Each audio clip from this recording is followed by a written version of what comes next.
Este é o portal de podcasts da Alterdata com o canal Gestão e Carreira na Prática.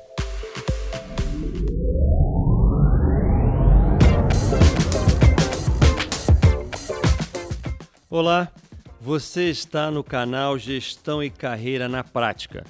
Eu sou Vladimir Carvalho, presidente e fundador da Alterdata Software. E hoje nós vamos falar de um tema que pode ser muito bacana para todos que comandam equipes. Nós vamos falar de formatos de liderança.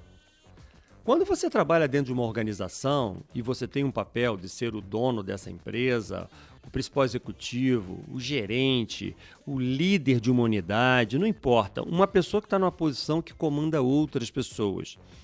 Você tem que ter um perfil, um jeito de falar, se comunicar, que é muito peculiar. E esse tema eu gostaria de desenvolver um pouco mais aqui nesse momento, para que você consiga ter mais sucesso no comando do seu time. Porque quando nós estamos falando de um grupo de pessoas, nós estamos falando de pessoas que precisam seguir uma linha de raciocínio de uma determinada pessoa que nós chamamos de líder, de comandante, o general, quem define, um nome muito bacana que todo mundo acha muito bonito, tem status, mas na verdade é lotado de responsabilidades, é lotado de observações que para o bem ou para o mal você pode estar causando na sua equipe. Então é muito importante nós começarmos a entender que o líder, na verdade, é um cara muito hábil em comunicação. É uma pessoa que entende claramente o processo de transmissão de uma linha de comando e como é que aquilo é aceito, recebido pelo time e como ele mede se aquilo que ele falou e determinou está acontecendo de fato. Nós estamos vivendo uma sociedade hoje em que as pessoas não devem mais serem comandadas como eram há 20, 30, 40 anos atrás. Naquela época, existia uma frase que dizia muito: manda quem pode e obedece quem tem juízo. Isso hoje não tem menor sentido, porque na verdade as empresas hoje elas vivem em função de um trabalho colaborativo, em função de uma movimentação de um time, a movimentação de um grupo grande. O papel do líder é um grande articulador de talentos, ele é um articulador de pessoas que estão talentosas, que estão vendo as coisas acontecer lá na ponta, onde de fato tudo ocorre. A posição do líder não é mais aquela que define claramente, mas é que cria um ambiente para que as coisas aconteçam de fato. Quanto mais a sua empresa cresça, quanto mais você esteja numa outra posição, mais será relevante a sua participação em relação a movimentar essas pessoas. Então é muito importante que você entenda que quem comanda o processo de comunicação é o receptor e não o transmissor. O receptor é aquela pessoa que está escutando o que o líder está definindo. O transmissor é o líder que está comandando. Se o líder dá a mesma mensagem, da mesma forma, com o mesmo procedimento, com o mesmo meio de comunicação para todos da sua equipe, ele está fazendo um procedimento errado. Porque, na verdade, cada receptor tem uma cultura diferente, um jeito de escutar diferente, valores diferentes. O líder tem que ter uma habilidade de compreender quem é quem nesse processo, de tal forma que você possa ser mais incisivo com uma pessoa, mais carinhoso com a outra, mais melancólico com a outra, mas todas elas passando a mensagem que aquele receptor mais compreende. Isso é treinável. Dá para você fazer treinamentos, cursos, aprimoramentos, dá para você aprender a entender que o líder, na verdade, ele carrega uma caixa de ferramentas. Uma caixa de ferramentas que ele vai utilizar ferramentas distintas em situações mais ou menos complexas. Existem na literatura vários estilos de liderança. Existem líderes que têm comportamentos distintos. É muito fácil você comprar vários livros que vai explicar uma meia dúzia de estilos diferentes. Mas, de fato, o que eu acredito é que o líder de sucesso, de alta performance, o líder 5.0, é aquele cara que tem um pouco de cada liderança. E ele usa a ferramenta certa no momento correto. Cada um tem o seu estilo, isso é muito natural, é aquele que a gente se sente na zona de conforto, se sente mais no status quo nosso, mais status mais natural nosso. Porém, na verdade, o líder de alta performance, ele compreende que em determinado momento ele tem que agir de uma forma diferente. Por exemplo, Aqui na Alterdata, uma empresa que está aí há 31 anos no mercado, nós temos 1.800 colaboradores, mais de 100 unidades no Brasil inteiro. Existem pessoas aqui na empresa que eu não conheço o nome, eu não conheço especificamente quem são. E eu também não dou linha de comando direto para eles. Eu estou dando linha de comandos para o segundo, para o terceiro escalão da companhia, quem eu tenho obrigação de conhecer o perfil de cada um. Quando eu conheço o perfil de cada um, fica fácil entender o que eu tenho que falar com cada um. Vamos dar um exemplo. Vamos imaginar que eu naturalmente, a minha zona de conforto é tentar ser um conciliador. Então, quando eu estou dando uma linha de comando, eu estou sempre tentando influenciar as pessoas a acreditarem naquele ponto de vista que eu tenho, para não precisar usar a patente e obrigar as pessoas a fazerem as coisas. A gente consegue muito mais aliados quando você está convencendo pessoas do que quando você está obrigando essas pessoas. Então, a primeira ferramenta que eu me sinto mais confortável é conciliar as pessoas. Porém, vamos imaginar que eu estou num processo de conciliação, dando instruções, e o prédio da minha empresa começa a pegar fogo. Começa a haver um incêndio aqui. Vocês acham que eu tenho que virar para essas pessoas e, de uma forma conciliativa, virar para as pessoas, olha, o prédio está pegando fogo, e eu queria saber a opinião de vocês, se a gente sai pelaquela escada de lá, se a gente pula essa janela de cá, se a gente sobe ou se a gente desce.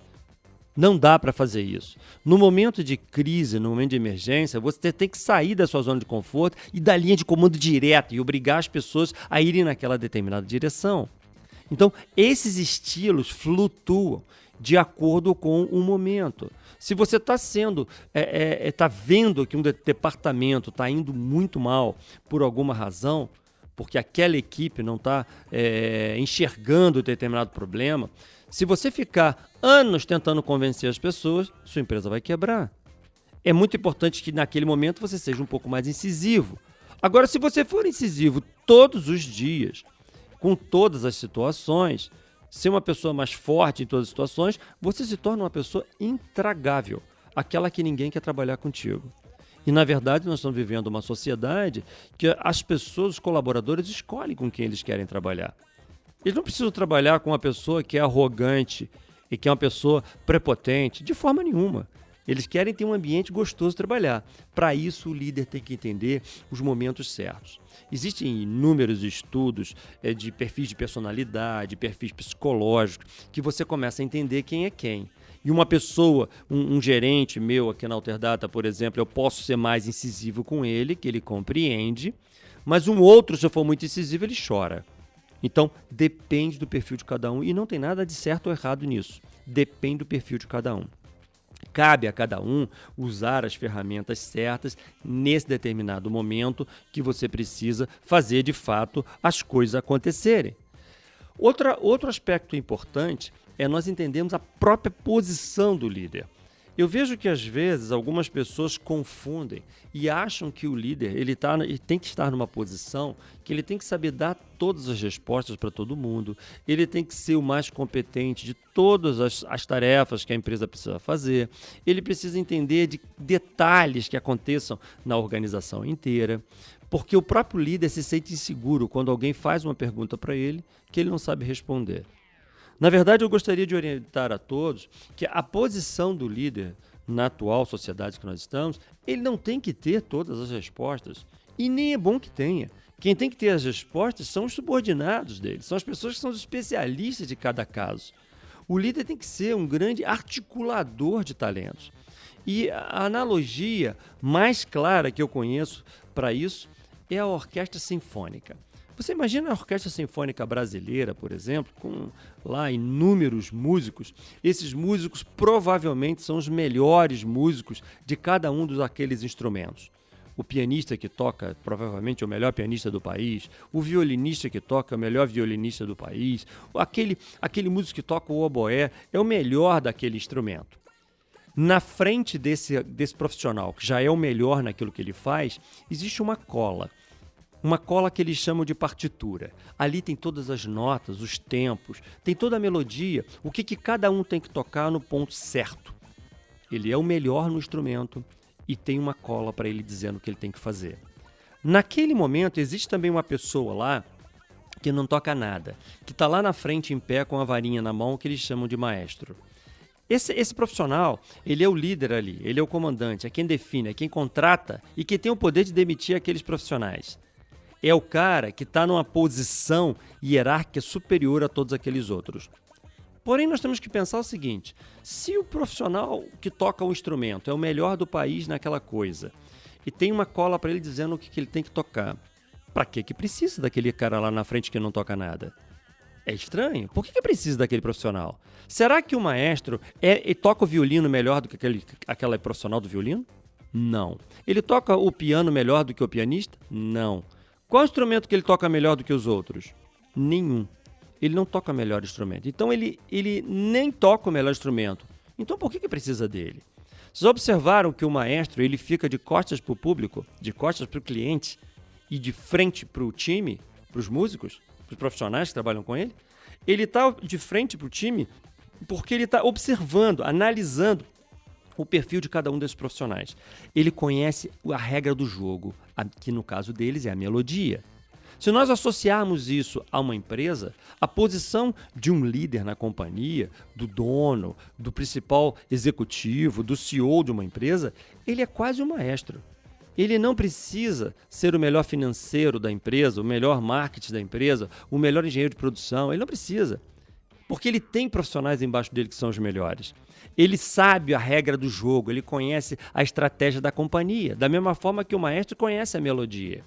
O maestro sabe efetivamente o que cada um pode fazer naquele momento. E ele olha para o profissional do violino e levanta com a varinha dele e aquele violino cresce e fica lindo. E em determinado momento ele baixa o violino, olha para o outro, sobe o outro instrumentista e fica lindo. É a mesma coisa que um profissional quando está gerindo um negócio, uma divisão, uma unidade, um setor. Quando você conhece os profissionais que estão embaixo de você e você puxa aquele profissional no momento certo e depois você desce e puxa outro e sobe e vê um profissional que não está com um talento bom sendo explorado ao máximo e você desvia para outra função, esse é o papel do líder. Quando o líder começa a entender que você tem que ser um ser que se transforma em cada situação de pressão, estratégia e velocidade diferente no seu negócio, você começa a entrar numa dinâmica para você se tornar um líder 5.0. Um líder de fato que possa se moldar às pressões que seu negócio vem sofrendo e à velocidade com que o mercado impõe ao seu negócio. Quando você começa a ter um posicionamento desse, as pessoas que estão junto com você entendem claramente que você é um grande articulador de talentos e não centralizador, e não uma pessoa que se acha melhor que os outros. O líder, o dono, o CEO de uma companhia não é o ser mais importante dessa companhia. Ele é um articulador dos grandes talentos dessa companhia. E por isso ele tem que ser um profissional que se molda a estilos de lideranças diferentes, dependendo da situação que você está.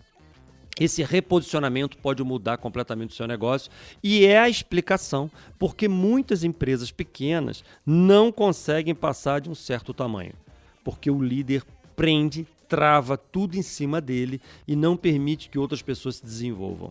E tudo fica dependente em cima dele próprio e por causa disso a companhia não consegue ter um processo de expansão muito acelerado, como hoje em dia a sociedade tanto impõe que nós façamos em nossos negócios. Pare e pense o quanto você deseja ser um grande comandante de um exército, de um conjunto de pessoas. Pare e pense se você já é esse líder, o que estilo que você está fazendo, o que você pode fazer para o seu time para que você tenha uma performance cada vez mais alta. Sucesso a todos e vamos para o próximo episódio, que eu acho que essas dicas podem ajudar todo mundo a ter mais velocidade nas suas carreiras. Até lá!